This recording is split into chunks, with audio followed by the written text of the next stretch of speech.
Bismillahirrahmanirrahim. Assalamualaikum warahmatullahi wabarakatuh.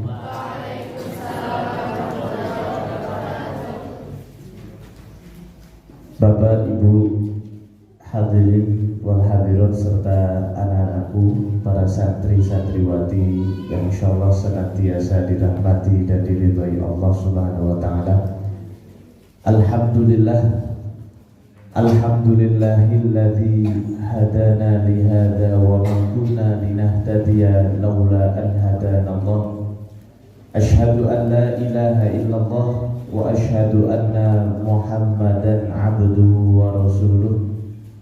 Allahumma sholli wa sallim wa barik wa an'im ala Muhammadin sallallahu alaihi wasallam wa ala alihi wa ashabihi wa man tabi'a sunnatahu ila yaumiddin, amma ba'd. Pertama dan yang paling utama, marilah kita senantiasa memuji dan bersyukur kehadirat Allah Subhanahu wa taala atas beribu nikmat, hidayah, taufik serta inayahnya.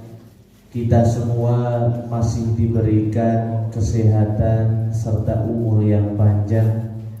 Semoga dengan kesyukuran ini, nikmat sehat, nikmat umur yang panjang ini senantiasa kita gunakan untuk menambah amal soleh kita, menambah bekal kita untuk kehidupan yang jauh lebih kekal. Selanjutnya sholawat beriring salam semoga senantiasa tercurah limpahkan kepada uswah hasanah kita, suri tauladan kita, Nabi Agung Nabi Muhammad sallallahu alaihi wasallam, yang syafaatnya senantiasa kita nantikan di yaumil qiyamah kelak. Teriring doa semoga kita dan keluarga termasuk di dalamnya. Allahumma amin. Bapak, Ibu, adik-adik, hadirin wal hadirat rahimakumullah. Setiap manusia pasti memiliki keinginan, memiliki cita-cita. Begitu pula Allah Subhanahu wa taala memiliki iradah atau kehendak Allah Subhanahu wa taala. Dan sebaik-baik keinginan seorang hamba adalah ketika keinginannya sesuai sejalan dengan kehendak atau keinginan Allah Subhanahu wa taala.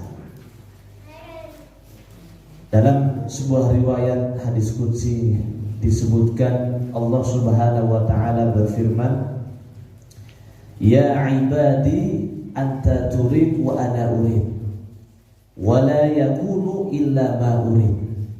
Wahai hamba-hambaku, kalian memiliki keinginan, aku pun memiliki keinginan, dan tidak akan pernah terjadi kecuali apa atau sesuai yang aku inginkan, yaitu Allah Subhanahu wa taala. In sallamta fima urid kafaituka fima turid. Andaikan kalian sibuk menunaikan apa yang Allah Subhanahu wa taala inginkan, maka Allah Subhanahu wa taala akan tunaikan apa yang kalian inginkan. Karena seringkali kita menginginkan banyak hal, namun kita malah meninggalkan apa yang Allah Subhanahu wa taala inginkan. Allah Subhanahu wa taala tidak menginginkan yang muluk-muluk, ya. Tidak menginginkan harta kita, tidak menginginkan hadiah yang besar dari kita. Namun Allah hanya menginginkan kita mengamalkan agama atau syariatnya. Ketika seseorang sibuk mengamalkan syariat Islam, mengamalkan ketaatan kepada Allah Subhanahu wa taala, mengikuti sunnah atau tuntunan baginda Nabi Muhammad SAW, maka insya Allah hidupnya pasti akan bahagia, mulia, selamat dunia dan akhiratnya. Karena memang Allah Subhanahu wa Ta'ala telah berjanji di dalam Al-Quran. Mungkin adik-adik ada yang sudah hafal Quran surah An-Nahl ayat yang ke-16. Mohon maaf, surah yang ke-16 ayat yang ke-92. Allah Subhanahu wa Ta'ala berfirman, a'udzubillahi minasyaitonirrajim. Man 'amila shalihan min dzakarin aw untha wa huwa mu'min. Barang siapa yang mengamalkan amal soleh, ya, dan dia beriman, falanuhyiyannahu hayatan thayyibah, maka akan kami berikan kehidupan yang baik, yang sejahtera, yang menyelamatkan, menenangkan, memuliakan dirinya di dunia, apalagi di akhirat yang selama-lamanya. Namun sebaliknya, sekaya apapun seseorang, setinggi apapun jabatannya, sehebat apapun prestasinya, ketika jauh dari apa yang Allah inginkan, maka sudah pasti hidupnya pasti banyak masalah. Seringkali kita membandingkan hidup kita dengan orang lain, padahal yang menjadikan hidup kita enak atau kehidupan orang lain enak itu bukan kondisi atau situasi. Kita sering menganggap kalau jadi orang kaya itu hidupnya enak, ketika jadi orang sehat itu gak ada masalah, ketika jabatan tinggi itu tidak ada masalah. Maka hal ini seringkali kita tertipu. Sebetulnya mau kita dalam keadaan sehat maupun sakit, mau dalam keadaan lapang maupun sempit, mau berada di rumah maupun di pondok ini, di PAY ini, kita akan tetap tentram, bahagia, senang, bukan karena banyaknya harta, bukan karena tingginya jabatan, bukan karena empuknya kasur, namun yang menjadikan kita itu hidup bahagia, tenang, mulia, karena Allah lah yang menjadikan semua itu. Maka kita harus tanamkan di dalam hati kita, yakinlah bahwa Allah Subhanahu wa Ta'ala lah yang berkuasa untuk membahagiakan seseorang walaupun tinggal di gubuk yang sempit. Yakinlah bahwa Allah lah yang berkuasa membahagiakan, menenteramkan jiwa seseorang walaupun dia dalam keadaan sakit.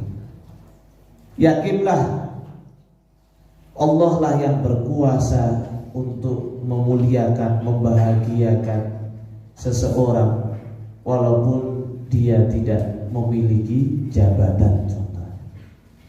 Sebaliknya, yakinlah Allah Subhanahu wa Ta'ala mampu menghinakan, mampu menjadikan hati seseorang itu sedih, tidak tenang,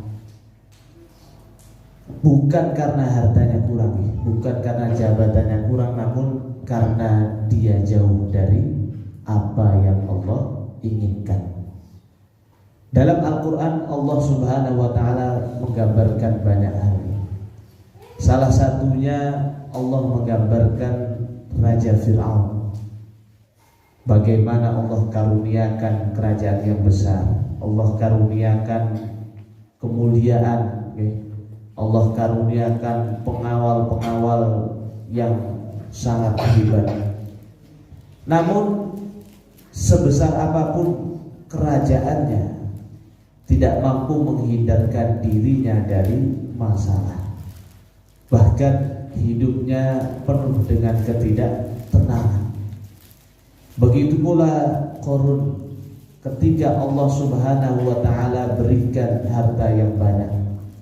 Bahkan disebutkan dalam surah Al-Qasas, ya. Inna mafatihahu latanu bil usbati ulil quwwah. Sesungguhnya kunci-kunci gudang hartanya Qarun itu harus dibawa oleh orang yang kuat yang banyak.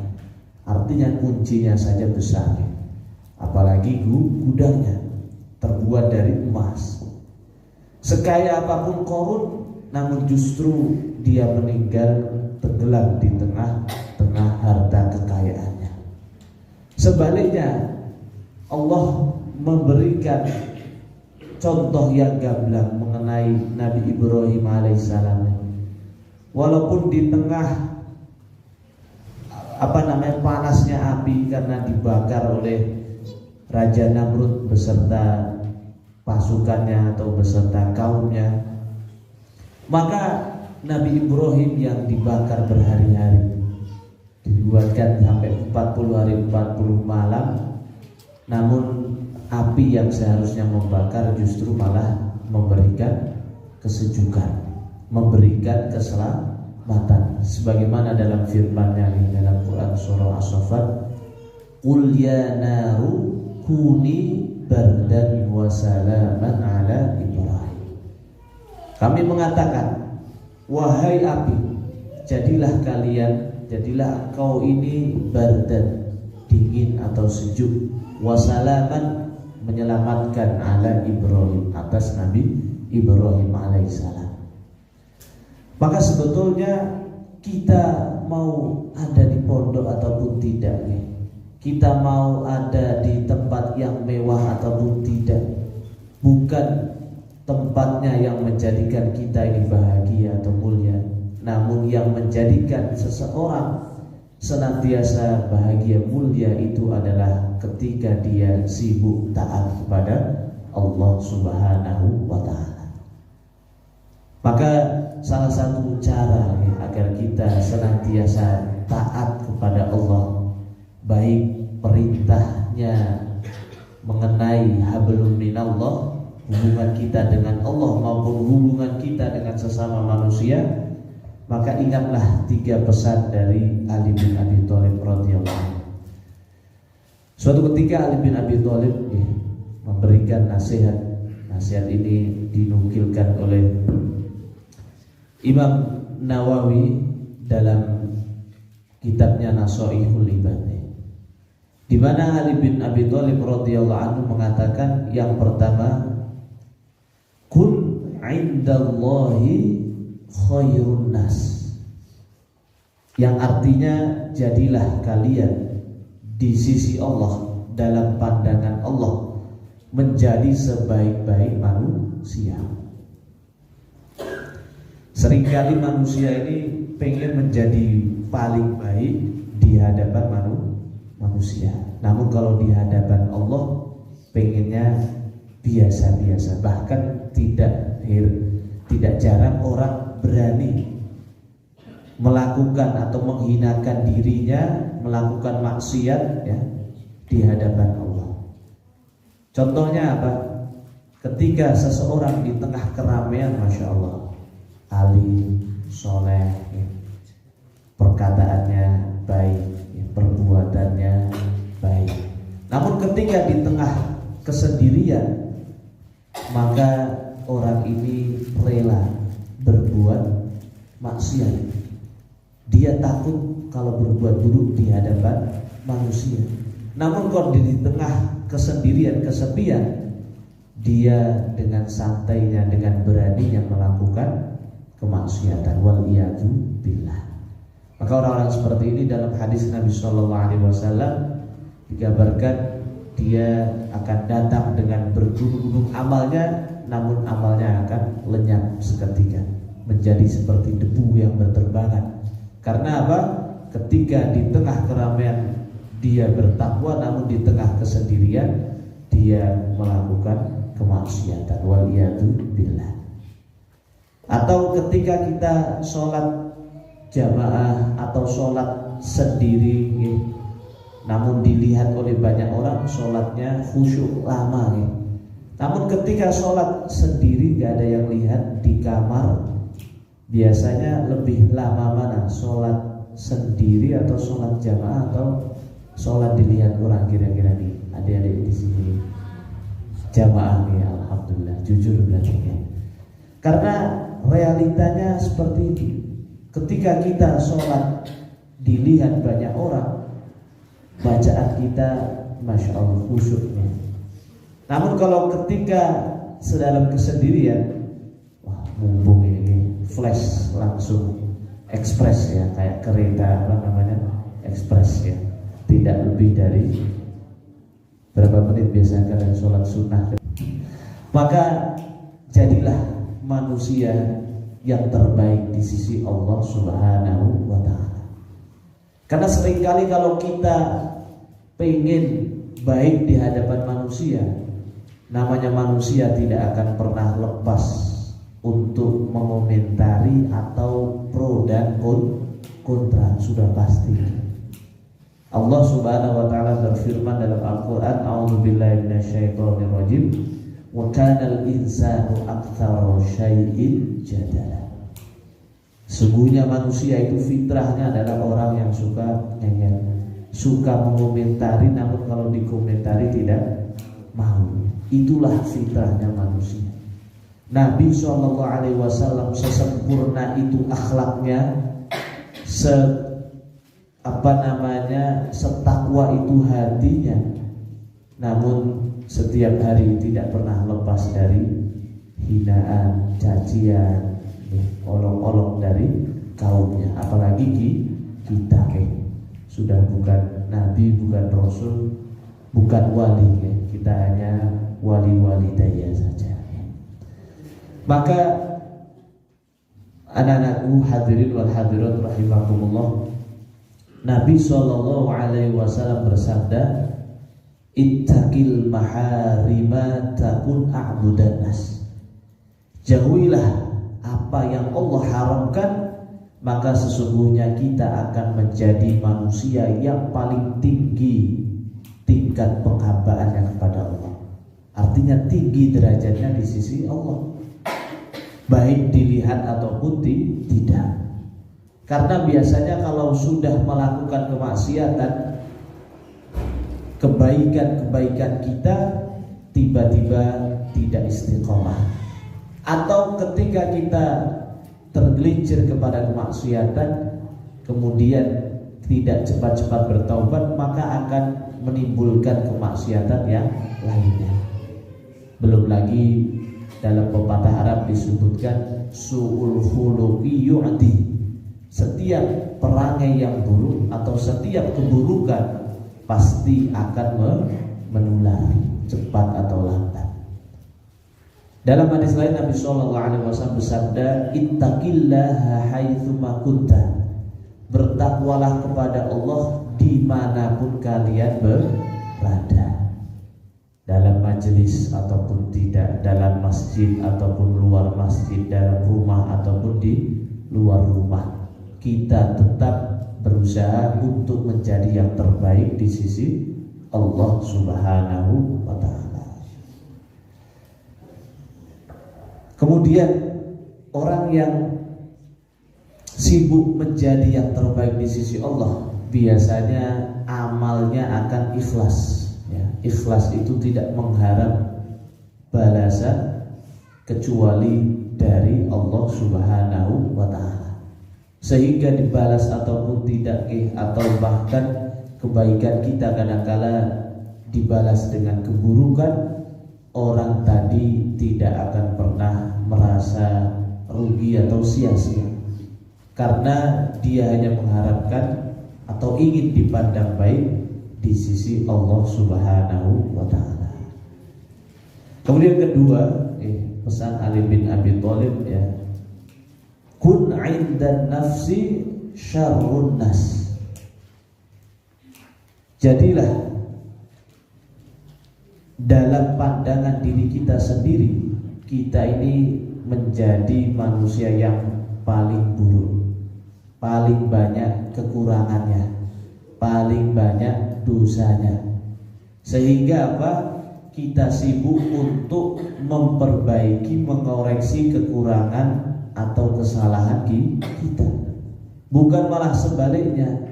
Pepatah mengatakan gajah di depan mata tidak nampak, namun semut di seberang lautan malah nampak. Maka kalau orang yang sibuk memandang dirinya itu istilahnya masih banyak kekurangan, kesalahan, dia akan jauh dari sifat ujub, dari sifat sombong, takabur, dari sifat sum'ah, ingin selalu dipuji, sehingga sedikit-sedikit sakit hati.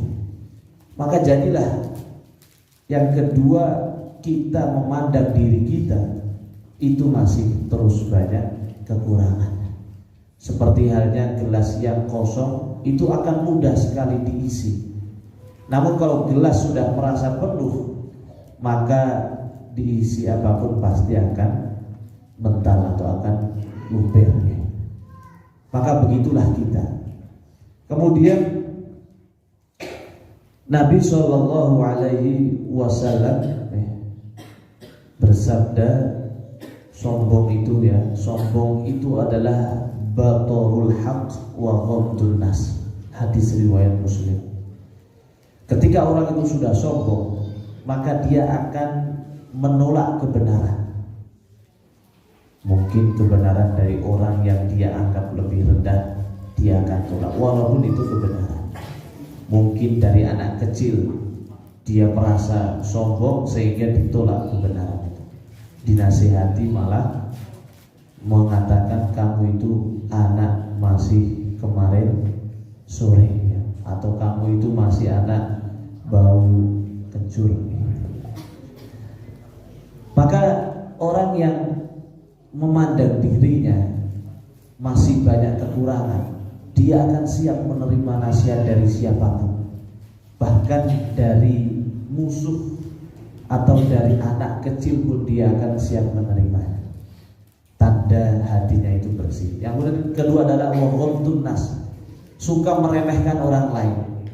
Wah, itu orangnya mungkin lebih lemah dari kita, diremehkan sehingga kita mudah untuk menzoliminya, memandang dirinya itu lebih baik. Dan inilah penyakit yang pertama atau dosa yang pertama yang dilakukan oleh iblis laknatullah alaih, di mana ketika Allah Subhanahu wa taala menciptakan Nabi Adam, Allah mengajarkan ilmu, memuliakan Nabi Adam dengan ilmu. Maka kemudian Allah memerintahkan para penduduk langit untuk sujud menghormati Nabi Adam. Akan tetapi satu yang tidak mau sujud, yaitu siapa? Iblis, ya. Dalam surah Al-Baqarah ayat 54, wa qulna ya Adam uskun, mohon maaf,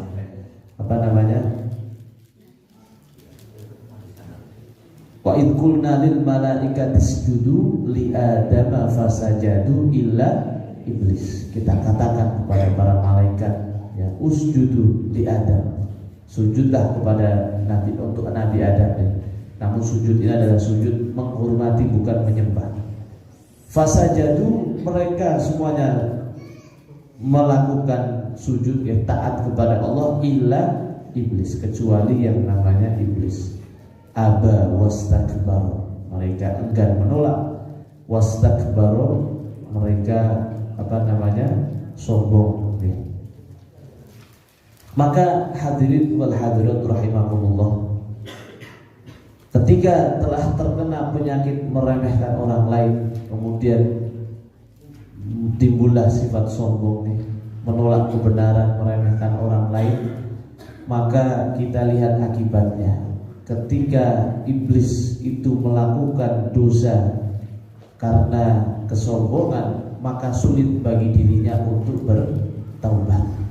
Berbeda dengan Nabi Adam, ketika melakukan dosa, yaitu memakan buah yang sudah Allah larang, namun melakukannya bukan karena sombong, karena nafsu, karena ingin mencoba tipu daya iblis, sehingga ketika telah melanggar atau melakukan apa yang Allah larang, Nabi Adam cepat-cepat untuk bertaubat. Kemudian Allah Subhanahu wa taala juga menegaskan dalam Quran surah Luqman ayat 18. A'udzubillahi minasyaitonirrajim. Innallaha la yuhibbu kulla mukhtalin fakhur. Sesungguhnya Allah Subhanahu wa taala tidak mencintai, tidak menyukai orang-orang yang sombong lagi membanggakan diri. Okay. Maka jadilah orang yang senantiasa tawadhu, rendah hati dengan segala kelebihan kekurangan yang Allah berikan kepada kita. Karena semakin seseorang itu tawadhu, semakin tinggi derajatnya di sisi Allah Subhanahu wa taala. Dan hidupnya akan semakin bahagia karena hatinya lapang, tidak mudah tersinggung, tidak mudah sakit hati, senantiasa bisa bermuamalah dengan siapapun dengan sebaik-baiknya. Nabi SAW bersabda yang dalam hadis yang diriwayatkan oleh Imam Muslim, yang pertama, mana qasad shadaqatun bin malin, tidak akan pernah berkurang harta seseorang akibat dari bersedekah. Justru semakin bersedekah semakin akan bertambah. Dalam Al-Quran Allah Subhanahu wa taala berfirman, a'udzubillahi minasyaitonirrajim, yamhaqullahu riba wa yurbis shadaqah. Allah membinasakan harta hasil riba dan Allah akan menumbuh kembangkan harta hasil sedekah. Artinya harta yang disedekahkan semakin akan berkembang.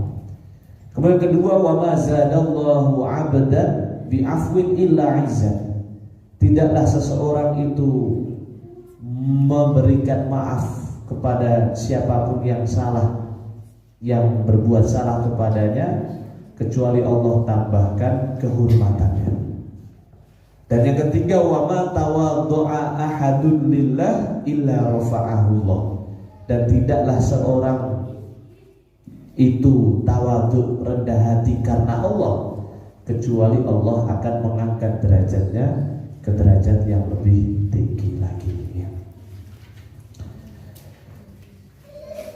Maka ada seorang ulama, yaitu Syekh Abdul Qadir Jailani, dinukilkan pula pesannya ini di dalam kitab Nasaihul Iman, di mana Syekh Abdul Qadir Jailani mengatakan, ketika berjumpa dengan siapapun, maka tanamkan dalam hati kita bahwa dia itu lebih baik dari kita.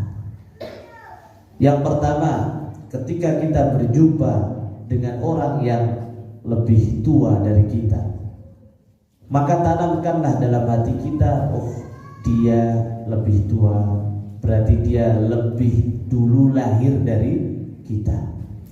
Lebih dahulu lahir berarti lebih dahulu mulai ibadah dibanding kita, berarti pahalanya jauh lebih banyak.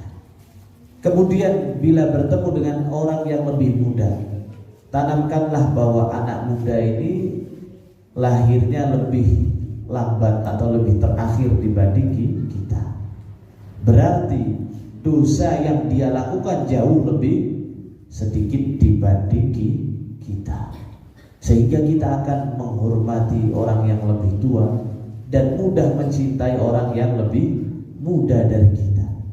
Sedangkan Nabi SAW bersabda, laisa minna man lam ya'rif syarafa kabirina wa lam yarham shaghirana.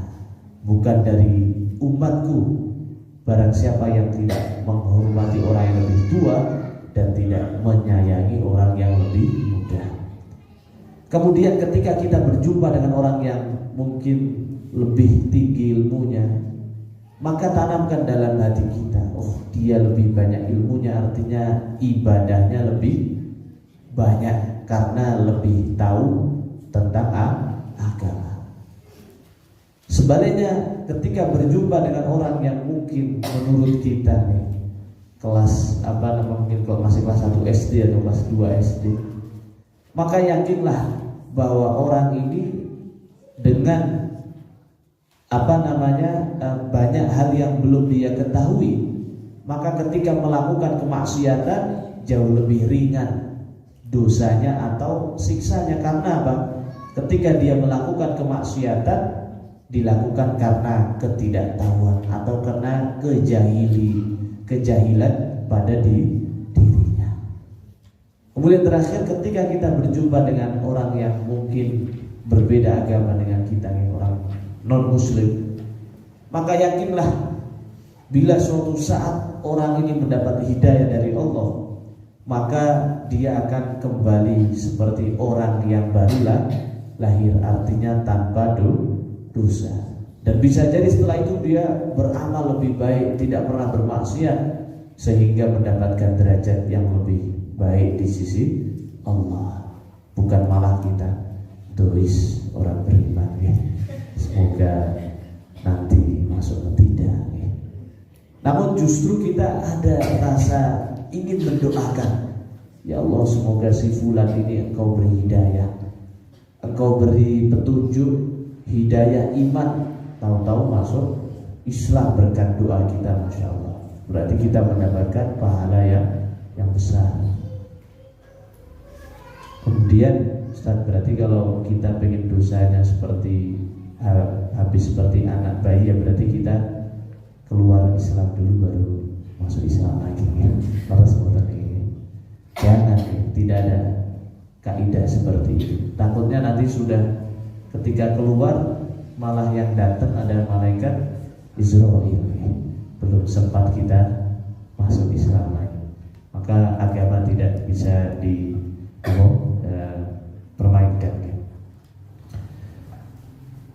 Bapak Ibu hadirin wal hadirat rahimakumullah. Kemudian terakhir, ketika Ali bin Abi Thalib berpesan kepada kita nih, yang pertama tadi, kun indallahi khairan nas, jadilah di sisi Allah menjadi manusia yang terbaik. Jadi dalam setiap ibadah kita berlomba-lomba menjadi yang terbaik, bukan hanya lomba-lomba ketika 17-an saja, lomba makan kerupuk, lomba apa lagi, tarik tambang, ya.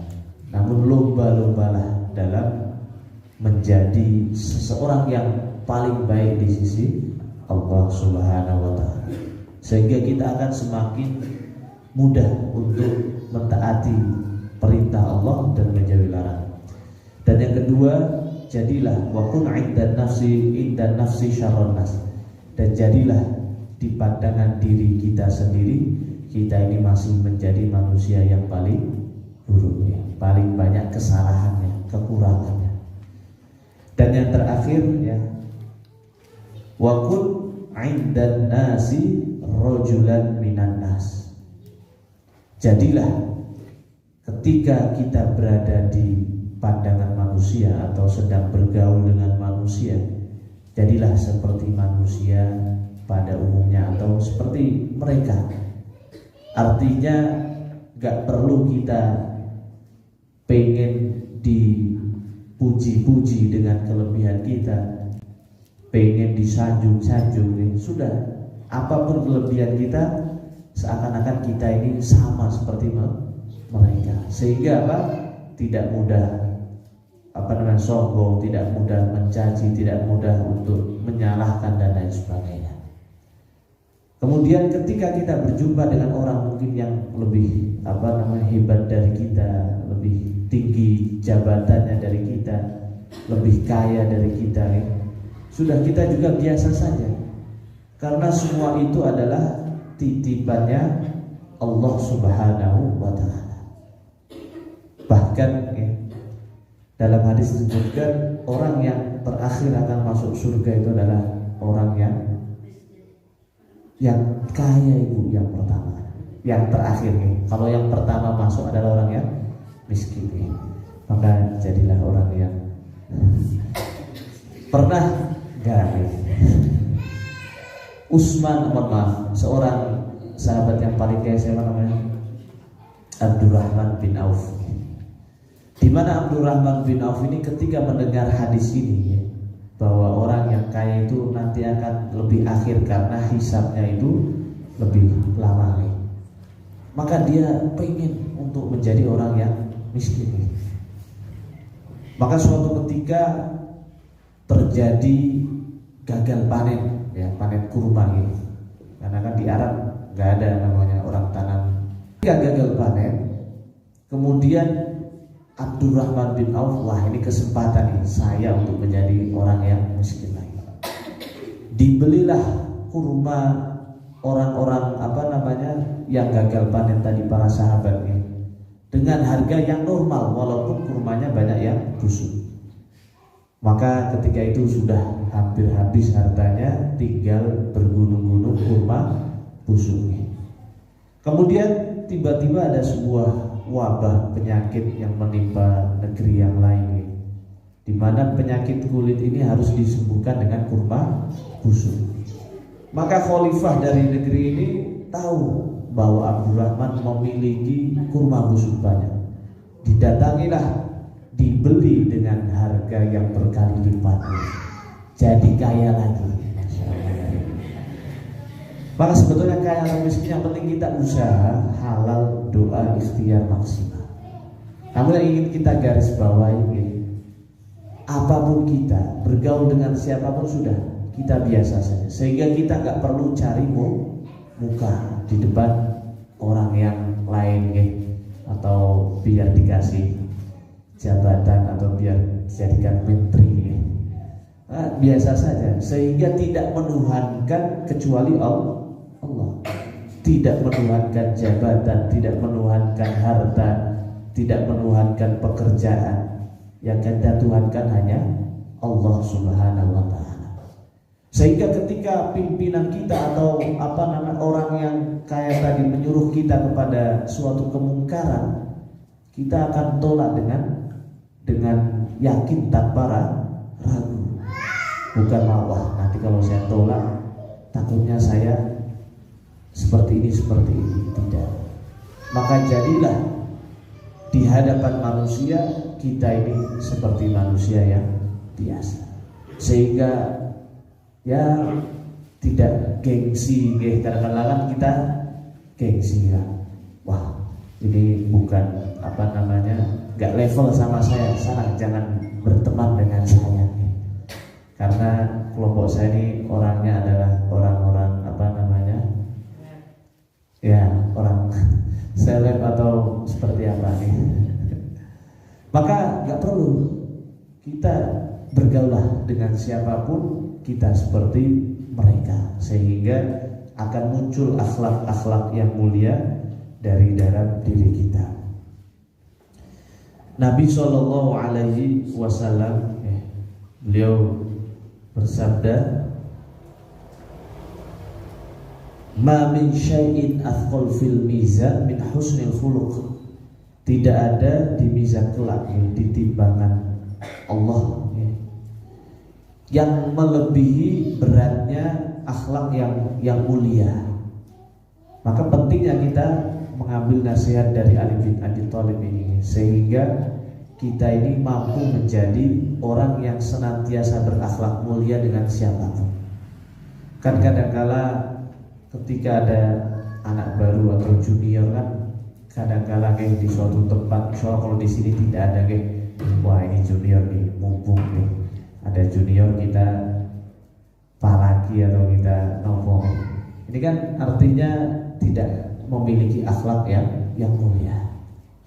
Nabi SAW bersabda, "Inna min akmalil mu'minina imanan ahsanuhum khuluqan."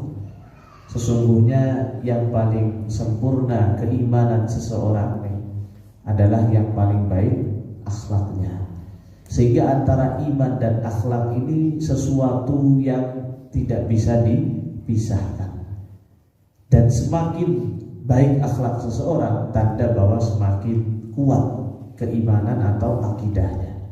Sebaliknya semakin buruk akhlak seseorang, perkataannya menyakitkan, pedes, lebih pedes dari mie apa ini yang biasanya pedes, lebih pedes dari cabai.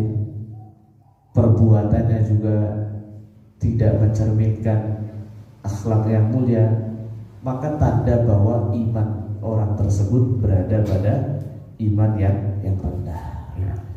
Baik, sibuklah kita ini menunaikan apa yang Allah mau.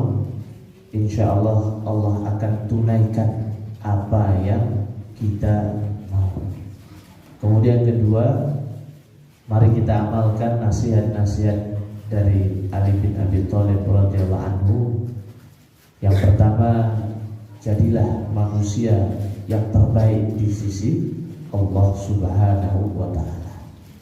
Kemudian yang kedua, dalam pandangan diri kita, merasalah menjadi manusia yang masih banyak kekurangan, kesalahan, dan lain sebagainya.